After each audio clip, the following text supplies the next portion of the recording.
Every business knows that getting more reviews is critical for their visibility on Google Maps, but many businesses overlook a simple opportunity to respond to those reviews in order to generate more visibility for the business profile as well. Responding to reviews shows Google that you actually care about your customers and are also willing to engage with them. Engagement is one of those things that we talk about often here at Map Labs, but a lot of businesses don't realize that it's also their responsibility to engage with their customers on the channel just as much as we're trying to get customers to engage with us. And the response to a review is one of those few levers that we have as businesses to actually engage with our customers on the channel in an active and participatory manner. In today's video, we will go over best practices for responding to reviews and also some ideas and opportunities around when to automate your reviews. Best practices for responding to reviews. Best practice number one is to personalize the response. The simplest form of personalization is including the user's name in the response. So saying things like, hey, username, that gives an instant amount of credibility in terms of whether or not the review is completely templatized and generic or potentially and likely responded to thoughtfully and manually. So personalizing the response can be as simple as inserting the username. You may also find some opportunities to insert or mention a keyword that they may have mentioned in the review itself. So, hey username, we're so glad you had a great experience at our business and enjoyed our hamburgers. Best practice number two, in general, you should acknowledge the sentiment. So saying things like, we're so glad you had a 5-star experience. We're sorry that we missed the mark and we only got 4 stars. We'd love to know what we could have done to earn the extra star. Just simply acknowledging that you know what star rating they left is also another great best practice and allows you to further personalize the response and acknowledge the customer's feedback. Best practice number 3 for negative reviews in particular is to not get into fights with customers, meaning if they say something mean or nasty, you don't respond back with something mean or nasty. Now, some businesses think that this is fun and cheeky, and in some cases it is actually quite entertaining. However, the reality is that you want to be careful and mindful about not provoking or encouraging further negative comments. Reviewers can only leave one review and one comment, and then they can update those responses. So your response may actually provoke a further update to your review that might take another dig or another stab. So in general, you don't want to get into fights with customers. You want to at least just acknowledge that, hey, we've heard your feedback. We appreciate you taking the time to leave us a review. We're going to work on those things that you talked about. Only if it's really, really necessary should you actually acknowledge their specific complaint and highlight those things in your response. Now, that doesn't mean to be generic about saying, hey, thanks for the opportunity to improve. We'll try better next time. However, you also don't want to go into too much length of saying, yeah, we agree, Jane is a terrible server.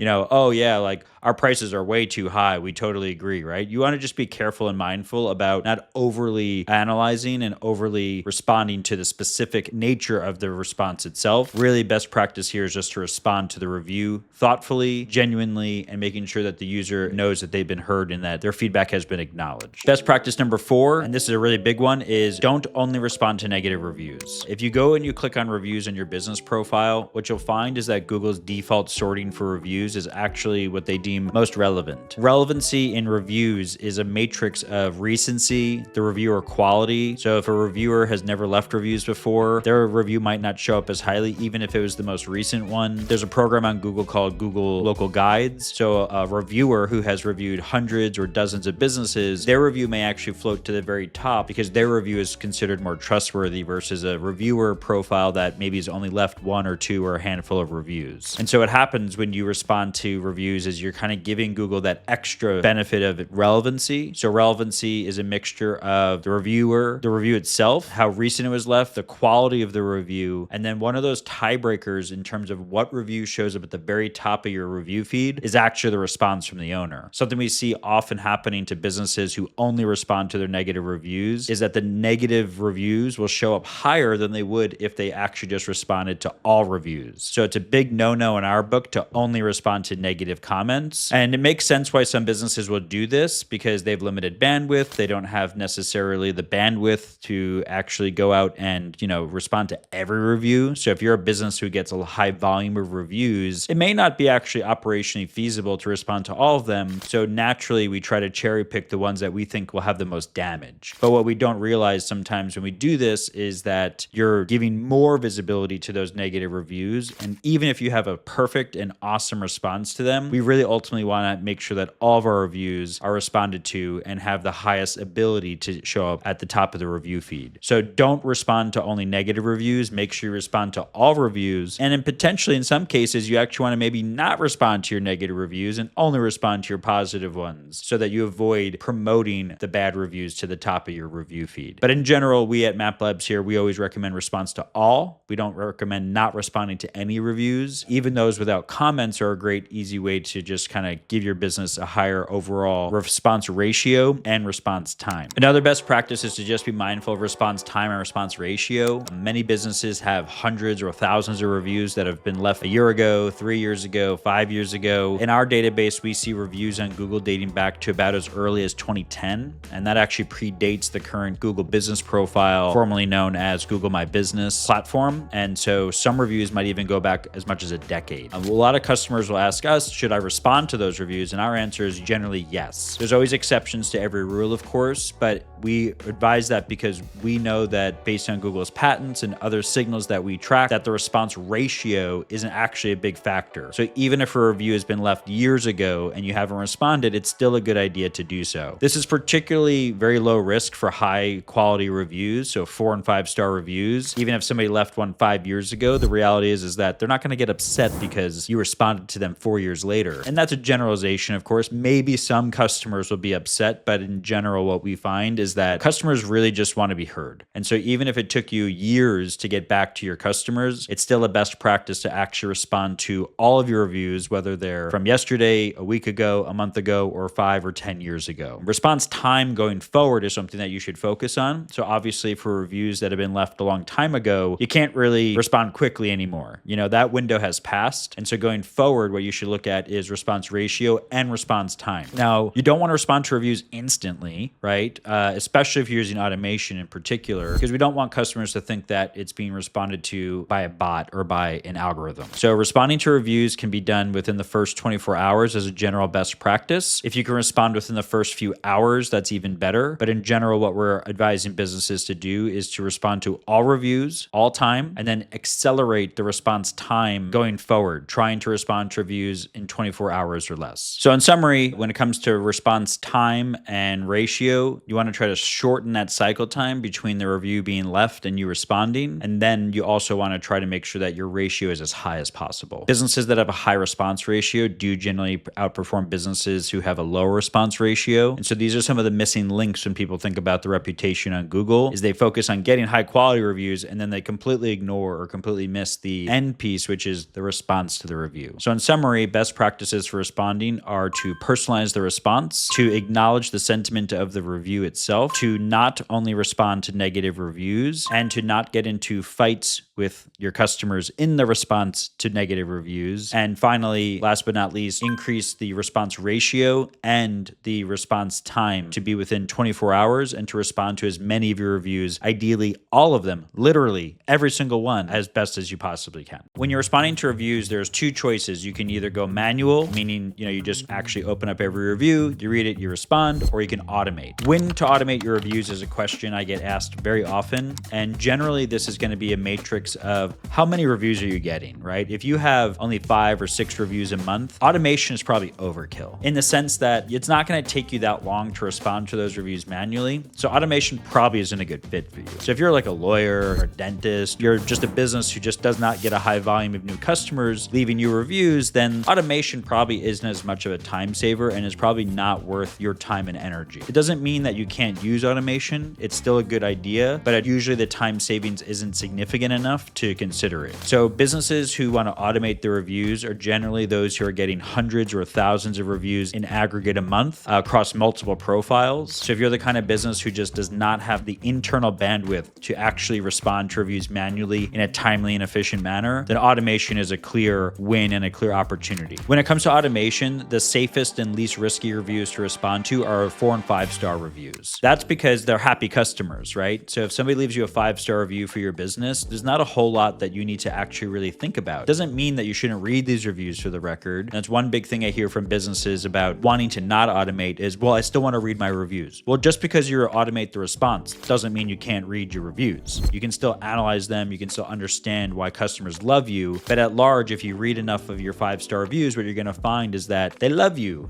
It's just happy vibes. It's good comments. And so those are really easy reviews to automate because you're generally just saying, hey, username, we're so glad you had a 5-star experience at our business. We can't wait to serve you or see you again in the future. Please tell all your friends about us and follow us on Instagram to keep in touch. 5-star reviews are absolutely the easiest ones because there's nothing that's generally going to be negative about them or really highly specific in the sense that it causes damage. So of course, a 5-star review that mentions a specific employee's name, a service, a food item, an attribute of your business, it's lovely to be able to respond with those things included in the response. And automation tools like the ones we have at MapLabs allow you to do that, but it's not necessarily required. Most 5-star reviews are that slam dunk of automation. 4-star reviews are very similar in the sense that they are generally positive. However, 4-star reviews may contain some constructive feedback. We don't really see 4-star reviews being malicious or aggressive like you'll see in 3, 2, and 1-star reviews when they really go after you. It's usually something like, the food was really great, but the hostess could have been a little bit nicer, but all in all, I had a great experience at the business. Although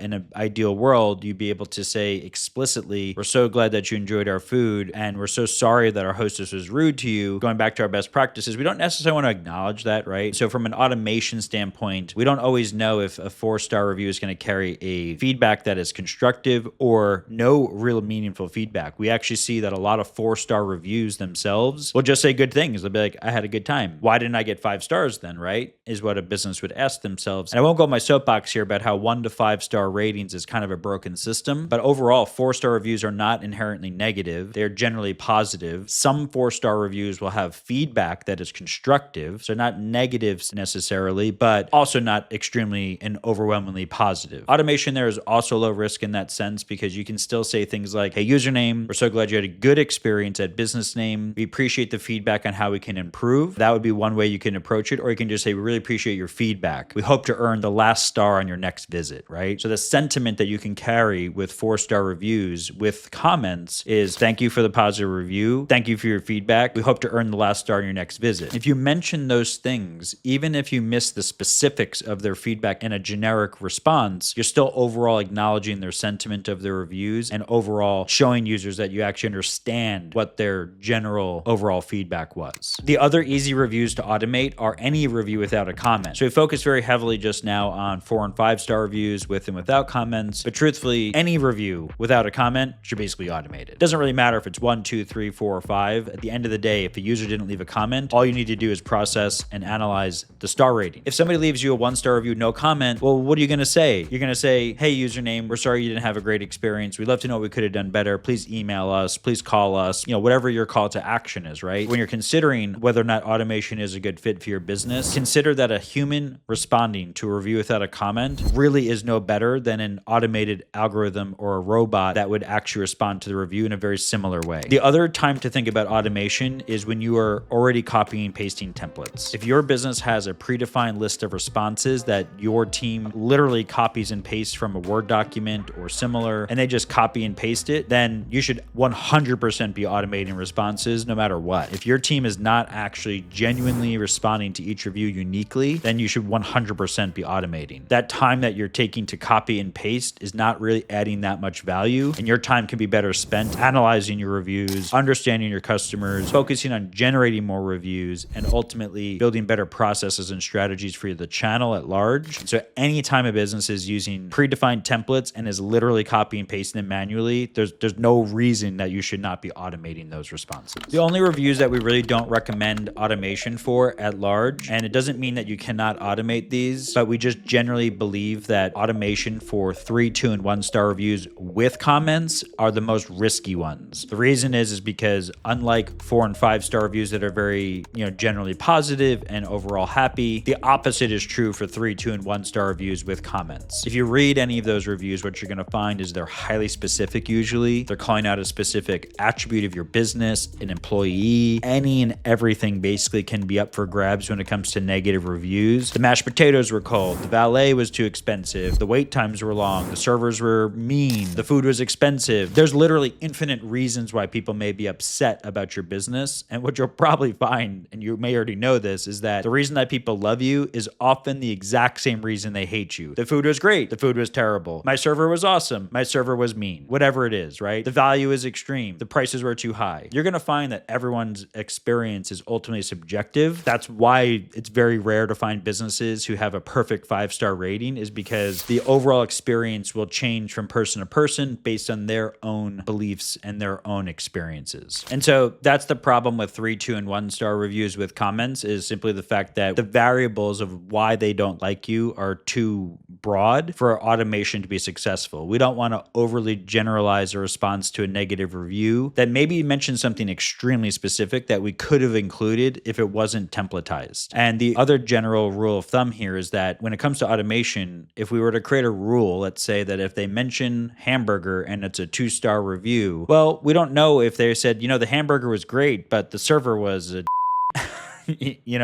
And so it's very hard with automation, even with AI, to actually truly understand your customers well enough. And so we just generally don't advise businesses to respond to those with automation unless they're comfortable with those risks and understand their users well enough. We do also recommend to not respond to those because we genuinely believe that businesses should be paying the most attention to those, especially 3-star reviews with comments. Those are typically the most insightful because those are the users who literally wanted to love you. They gave you a 3-star review because they desperately really felt like you were so close, but you missed the important details. And so we do believe that the reality of reading those reviews are going to provide the most feedback to your business in terms of how you can improve, what customers are not enjoying, what areas of the business you can focus on. And so we just generally recommend that for negative reviews, which we consider 3, 2, and 1 with comments, to not automate them at least out of the gate. It doesn't mean that you can't automate those. There's definitely opportunities, and there absolutely are ways to do it thoughtfully and meaningfully. But in general, what we'll find is that businesses who start automating stop reading their reviews, and we really want businesses to really understand why customers are not happy with their product or their service. And so those are the only times that we really don't actively recommend the automation of reviews, is for 3, 2, and 1 star with comments. So in summary, when should you automate reviews? When you have a lot of positives, when you have a high volume of reviews, and when you are already using templates. Those are the 3 basic reasons to automate responses, and when we generally recommend doing that. When you shouldn't automate review responses is when you have a high volume of negative feedback, or when you have negative feedback with comments. Those are the ones that are the riskiest because they, again, are super specific. And so you just want to be very mindful that if you are going to automate those, that you are likely going to miss some of those finer details. And so automation is just not generally the best fit for negative reviews, 3, 2, and 1 stars with comments. Any review without comments, any positive review 4 and 5 star, are generally a very low risk, very high reward scenario to do automation on response for reviews. In summary, responding to reviews is one of those essential pieces of the puzzle that a lot of businesses are missing out on because they're so hyper focused on getting reviews and because operationally they don't have the bandwidth to respond. But ultimately, the response to review is one of those critical elements in Google's algorithm that shows Google that you care about your customers and that you are engaging with your customers on the channel. Activity is a big part of Google's algorithm. Google will generally show businesses higher in search results that are more active, and activity has many different attributes. But in this case,